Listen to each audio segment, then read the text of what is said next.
Olá, amigos. Estamos aqui para dar continuidade ao nosso estudo sobre o perispírito, numa edição aqui, numa forma de gravar, em que vou trazer os pontos principais, trazer as principais ideias do nosso estudo. Agora, fazendo assim, uma rápida retrospectiva, nós vimos os conceitos, vimos que o perispírito não é uma novidade dentro, né, do nosso estudo, a gente já viu isso ao longo dos anos, é quase uma retrospectiva histórica, ver desde a Índia, na China, outros povos, outras culturas já trazem esse conceito com outros nomes, filósofos, né, com esse conhecimento. Vimos também que ele é uma estrutura porosa, plástica, maleável, e que faz a interface entre o espírito e o corpo. Então, se você ainda não viu o primeiro, né, que nós fizemos, a parte 1, veja aí na listagem, no meu canal, que você vai encontrar mais detalhadamente essa primeira parte. Aproveita e deixa o like, compartilha com os amigos, deixa um comentário se você está gostando, ajuda aí a promover esse estudo. Então, nós vamos ver agora várias das propriedades. Eu tenho aqui, né, deixa eu botar maior um pouco,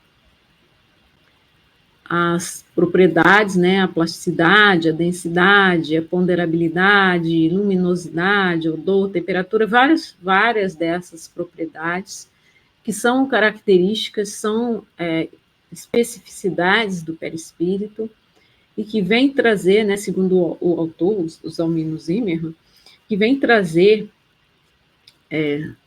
todo o modus operandi, como que o perispírito funciona e como que nós podemos senti-lo na nossa própria percepção, a percepção do nosso campo de energia, de como nós funcionamos internamente e externamente, na interação também com o nosso mundo.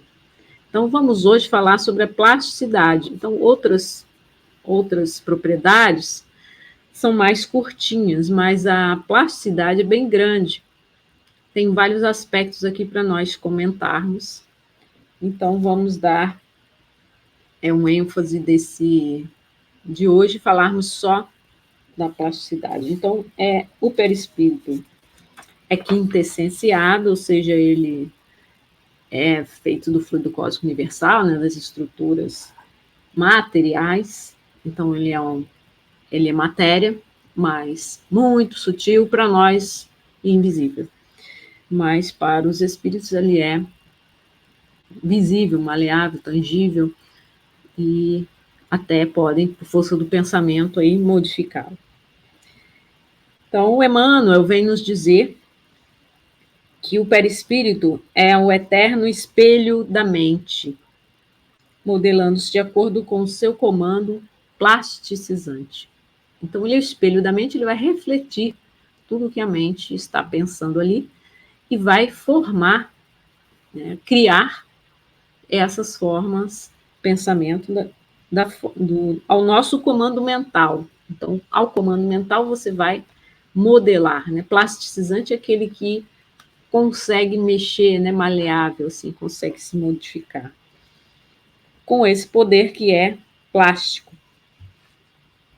Aceitando as sugestões mentais que brotam da alma, aquilo que vai saindo da alma e que vão sendo criados. Então, muitas vezes as pessoas, né, criam formas de pensamento e alimentam e sustentam por meio da própria imaginação, né? Vamos criar aqui uma forma luminosa, imaginando que esta sala está protegida espiritualmente.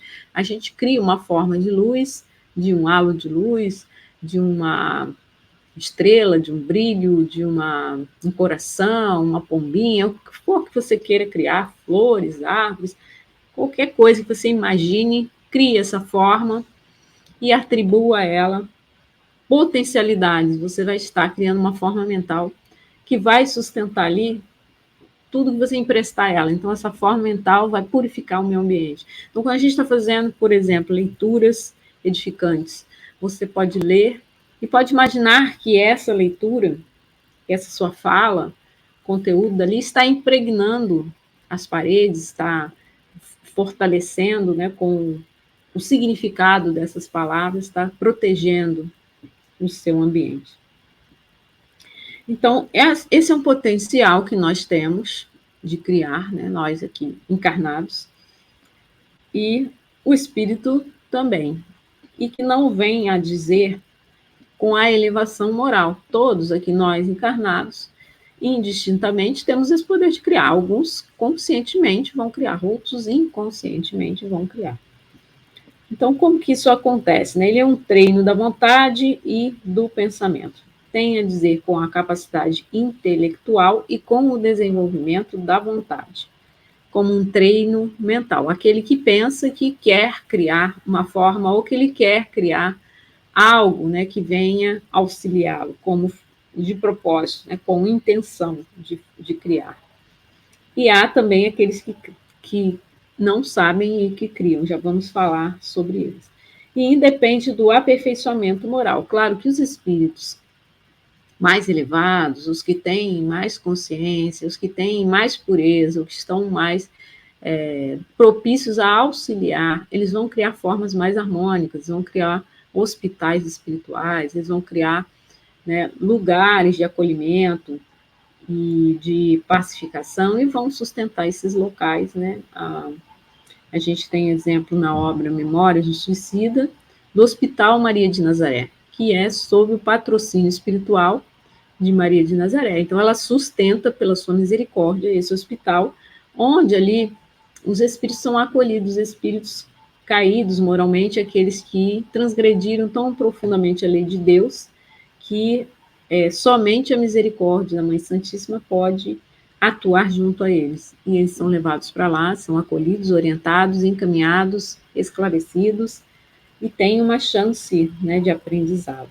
Então, esses espíritos altamente moralizados, aperfeiçoados moralmente, vão criar instâncias, vão criar lugares, vão criar formas de acolhimento e de paz. Então, o Emmanuel, pelo Chico Xavier, no livro Roteiro, nos fala que esse poder plasticizante, né, de criar essas formas mentais, é uma capacidade de ação que pertence às inteligências também perversas, aqueles que têm círculos de perturbação, de crueldade, aqueles que querem criar confusão e vão criando aí para atrapalhar, fascinar, vampirizar outros seres, criando essas formas, né, para assustar. Então, eles podem até ler no campo mental qual é a forma que te assusta, que mais assusta, e eles criarem essa forma para assustar, né? Então, são formas que qualquer espírito que tem um treino e que tenha vontade, ele vai conseguir criar isso daí. Então, ele diz aqui que essa possibilidade de mudar a indumentária perispiritual, que ele pode se melhorar a aparência, né, rejuvenescer, ou parecer com outro, dar o rosto mesmo, né? Ela é uma aquisição intelectual do espírito, mas ela pode também ser gerada por um desequilíbrio afetivo.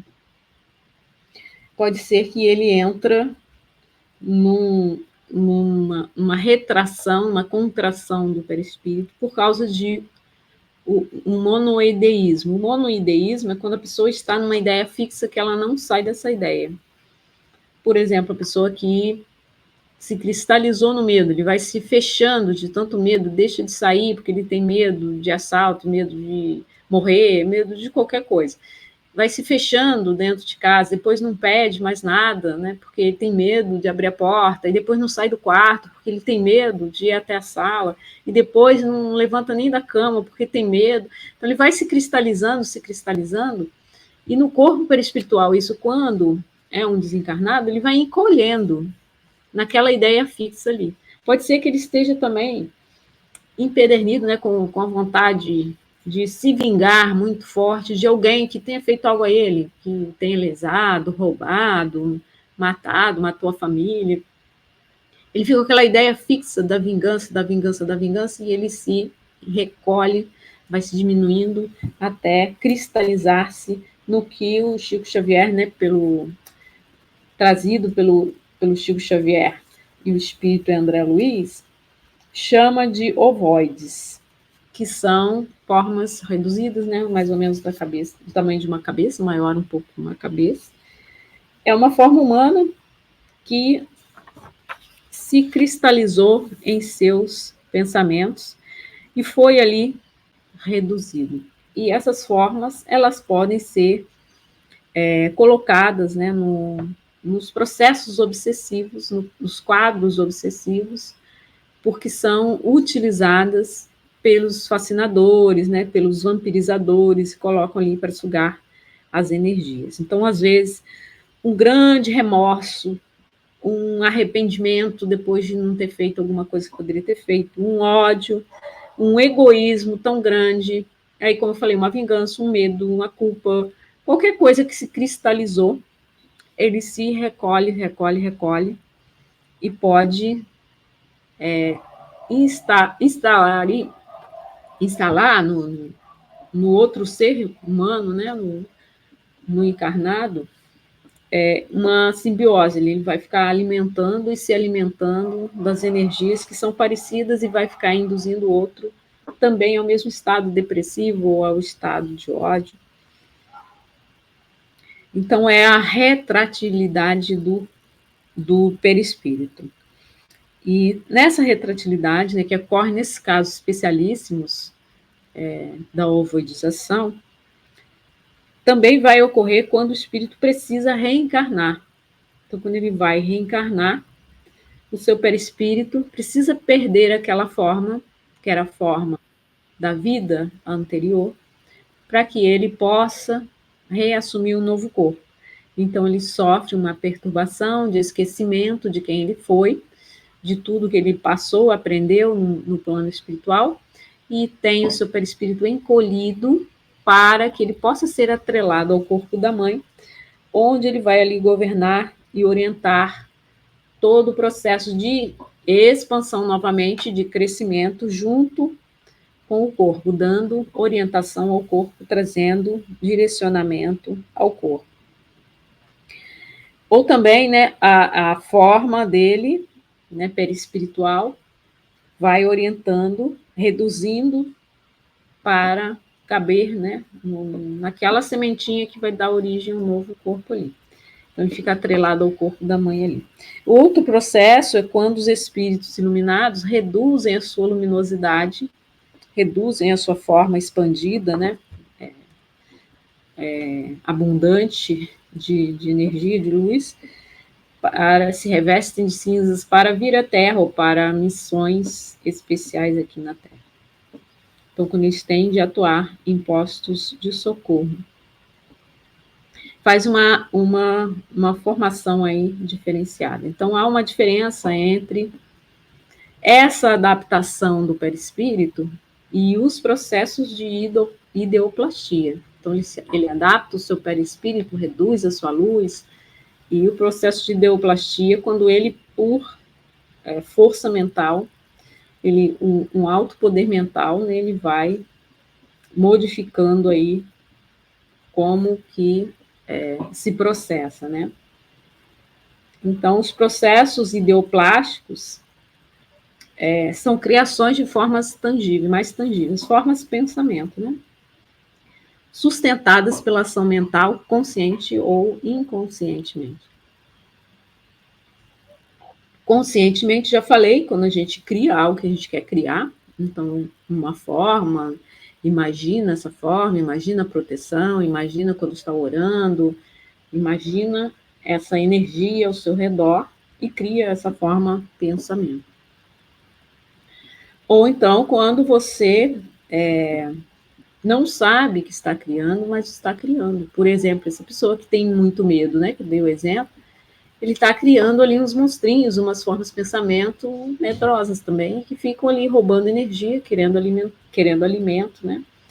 E você pode criar com raiva, criar esses monstros de raiva, você pode criar de culpa, de mágoa, qualquer que sejam esses nossos afloramentos de emoções que a gente ainda não compreende muito bem, às vezes não tem controle, às vezes não sabe como essas forças se rompem.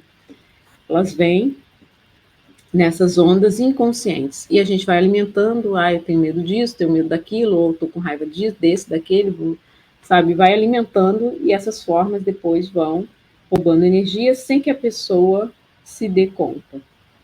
Aí ele cita aqui o Allan Kardec na Gênese, falando que algumas vezes, né, essas criações resultam de uma intenção. Então, quando tem uma intenção realmente de criar uma forma, você quer se harmonizar com essa forma, você está com intenção de criar. Outras vezes é de forma inconsciente e o pensamento cria do mesmo jeito, vai criar tanto consciente quanto inconscientemente.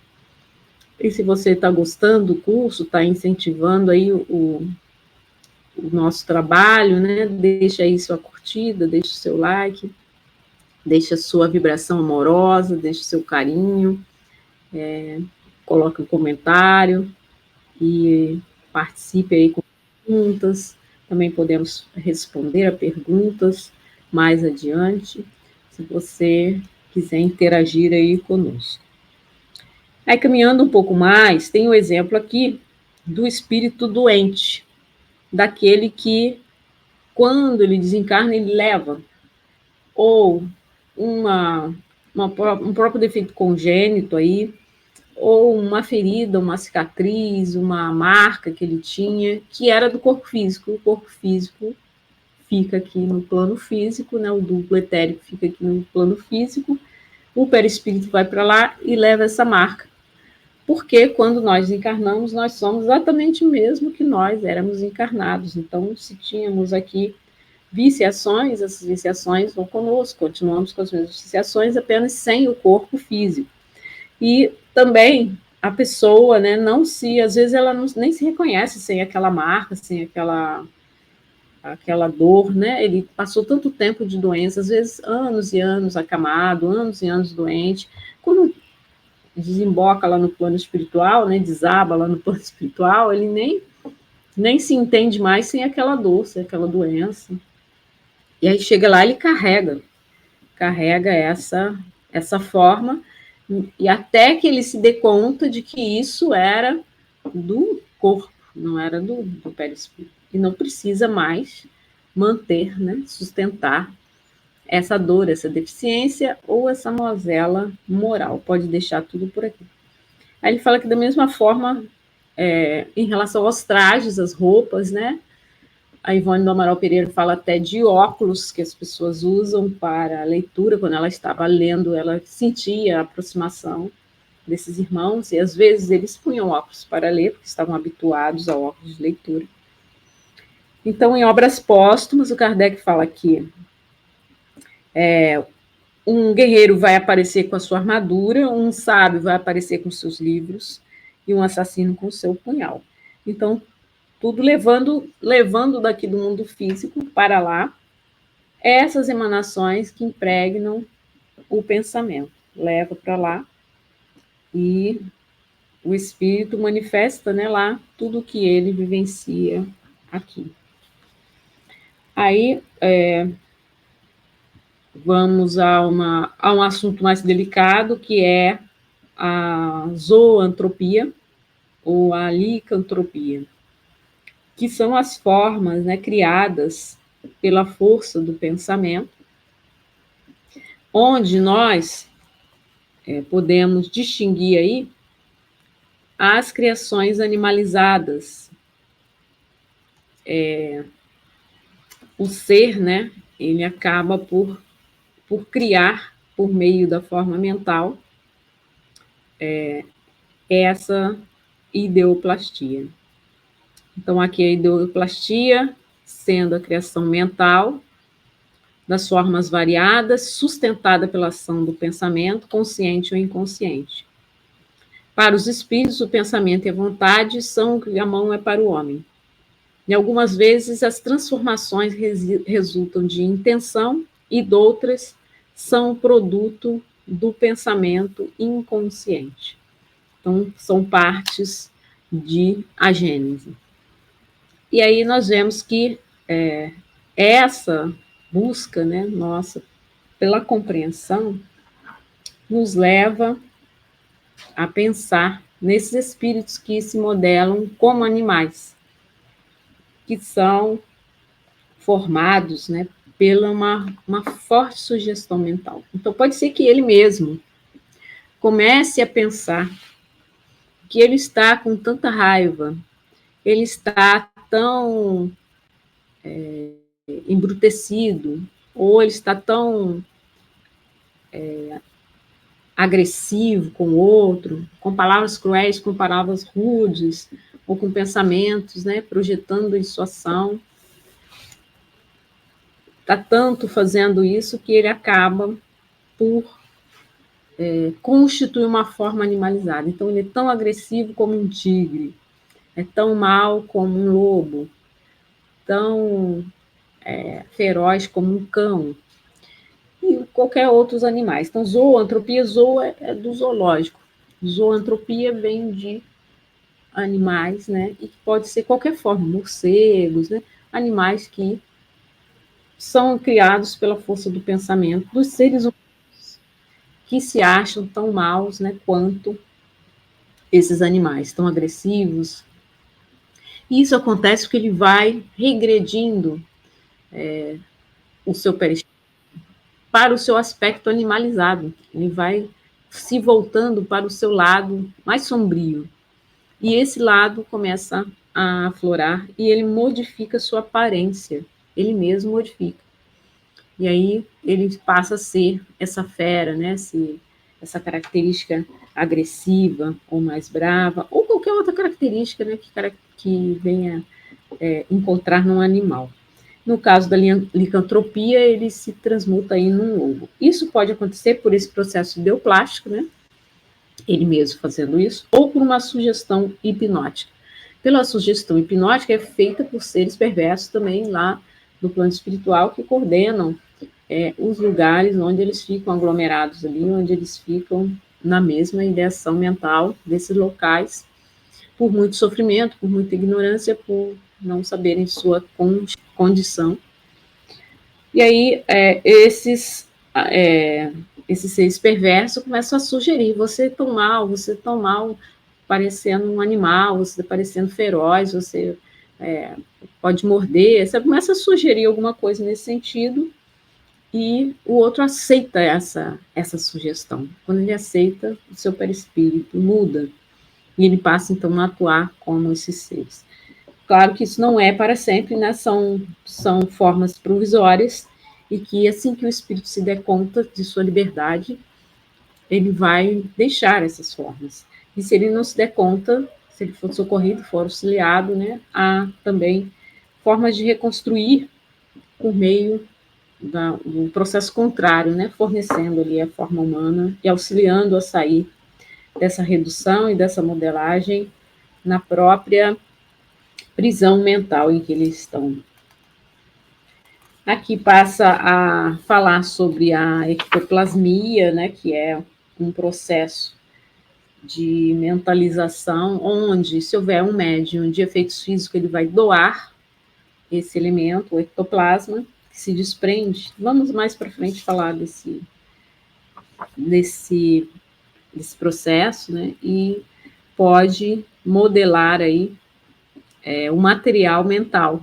E ele mesmo pode projetar e plasmar, por exemplo, uma rosa, uma mão, né? E daí que acontecem as reuniões de materialização, onde a gente vê nos museus aquelas mãos de cera, aqueles pés de cera, porque as pessoas vinham com a parafina quente, né?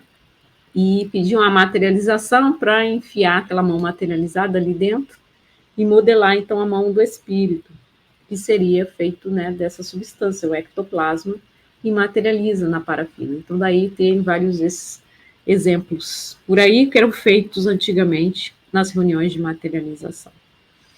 Fala também da transfiguração, que é um outro processo que o perispírito pode realizar, né, modelando no seu próprio rosto uma outra figura. Então, o médium que esteja fazendo, né, esse fenômeno, ele pode sofrer a influência do espírito, o espírito vir modelar a sua forma, né? Então, era o rosto de um, passa a ser o rosto de outro, o rosto do espírito, e aí passa a ser um processo mediúnico. Temos notícia disso no Evangelho, né, na transfiguração de Jesus, no Monte Tabor, onde aparecem ali para ele Moisés e Elias. E temos também notícias de outros médios, né, ou palestrantes que se transfiguram, modelando aí a própria forma, a voz, os trejeitos, né, do espírito, e todos veem, né, não é algo que precise da clarividência para ser visto, todos que estão ali veem, porque ele modifica o quadro material do encarnado. Então, isso pode ser provocado por um espírito, aí vai ser mediúnico, ou pode ser o próprio médium que faz isso, se é o próprio médium, é um processo anímico. Então, ele modifica os seus traços fisionômicos, passa a ser de outro ser. Aí também fala da fotografia transcendente, onde essas irradiações do ectoplasma vão fornecer um material, se houver ali um médium de efeitos físicos, para que o espírito apareça, né, nas fotos. Então, é um material fotográfico que capta, né, essas formações ideoplásticas do espírito, usando o ectoplasma de alguém que esteja ali, que nem sabe que fornece o ectoplasma, e aparece nessa chapa comum, na foto comum. Agora, há também, né, a impressão mais sensível, aquela que tem alguma particularidade, e que vai captar aí já, nem precisa da ectoplasmia, vai captar no plano espiritual mesmo, de alguma forma, ele é sensível a essa forma pensamento criada, né, a esse que o próprio espírito faz ali. Então, nesse impulso mental, nesse molde, né, criado pelo espírito, ele vai aparecer na foto ali. Ele volta a falar da redução perispirítica, dessa retratilidade, né, dessa diminuição do perispírito, do processo do reencarnante, mas nós vamos ver isso depois mais detalhadamente quando falarmos do perispírito e o reencarne. Fala também dos espíritos superiores que passam a expandir, né, na reencarnação, quando eles precisam fazer essa diminuição para adentrar o corpo físico, eles guardam um pouco de consciência, eles trazem um pouco da sua orientação, da missão de vida no perispírito, né, deles um pouco mais expandido, porque eles têm a consciência mais também elevada. Nesse finalzinho aqui do tópico sobre a plasticidade. Então, esse é o nosso capítulo. Capítulo não, só um pedacinho, né, do capítulo. Os outros são menores. Quando for menor, a gente pode, né, falar 2, né, ou 3, condensar aí.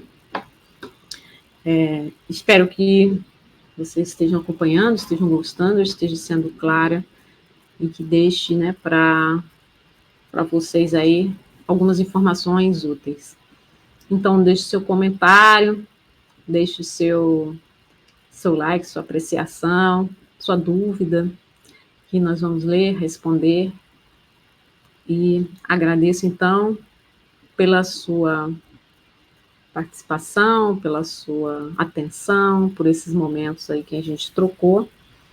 E sabendo que é um livro bem grande, né? Nós vamos aqui manter esses videozinhos mais curtos, falando de um pedacinho para não ficar muito cansativo e enriquecendo com essas informações, né, e essas notícias que temos do plano sutil. Então, muito obrigada pela sua atenção e até a próxima semana. Tchau.